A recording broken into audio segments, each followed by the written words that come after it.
Hi friends, சூப்பரான சிம்பிளான முட்டை பிரியாணி செய்யலாம். ஒரு டம்ளர் பாஸ்மதி ரைஸ் எடுத்து ஊற வச்சுக்கோங்க. நீங்கள் எந்த ரைஸில் வேணாலும் செஞ்சுக்கலாம். 3 முட்டையை வச்சு எடுத்துக்கோங்க. இப்போ வந்து ஒரு குக்கரில் வந்து 2 ஸ்பூன் நெய், 2 ஸ்பூன் ஆயில் ஊற்றிட்டு 1 ஸ்பூன் வரமிளகாத்தூள், சிக்கன் மசாலா 1 ஸ்பூன், மஞ்சத்தூள் 1/4 ஸ்பூன் போட்டுட்டு முட்டையை அதில் போட்டு உப்பு போட்டு முட்டையை நல்லா வந்து எண்ணெயில் ஃப்ரை பண்ணி தனியாக எடுத்து வச்சுட்டு இதில் ஏலக்காய், பட்டை, பிரியாணி இலை, வெங்காயம், புதினா, பச்சை மிளகா போட்டு நல்லா வதக்கிக்கோங்க. வதங்கினதுக்கப்புறம் 2 ஸ்பூன் இஞ்சி பூண்டு பேஸ்ட் போட்டு நல்லா வதக்கிக்கோங்க.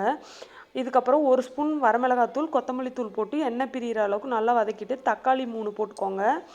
நல்லா தக்காளி வதங்கினதுக்கப்புறம் 2 கரண்டி தயிர் ஊற்றிட்டு நல்லா வந்துட்டு எண்ணெய் பிரிஞ்சு வந்ததுக்கப்புறம் 1 டம்ளர் அரிசிக்கு 2 டம்ளர் தண்ணி ஊற்றிட்டு உப்பு கரெக்டாக இருக்கான்னு இந்த ஸ்டேஜில் பார்த்துட்டு ஊற வச்ச அரிசியை போட்டுட்டு பொரிச்ச முட்டையை போட்டு 2 விசில் விட்டிங்கன்னா சூப்பரான முட்டை பிரியாணி ரெடி. இப்போ வந்து நெய் ஊற்றிக்கலாம்.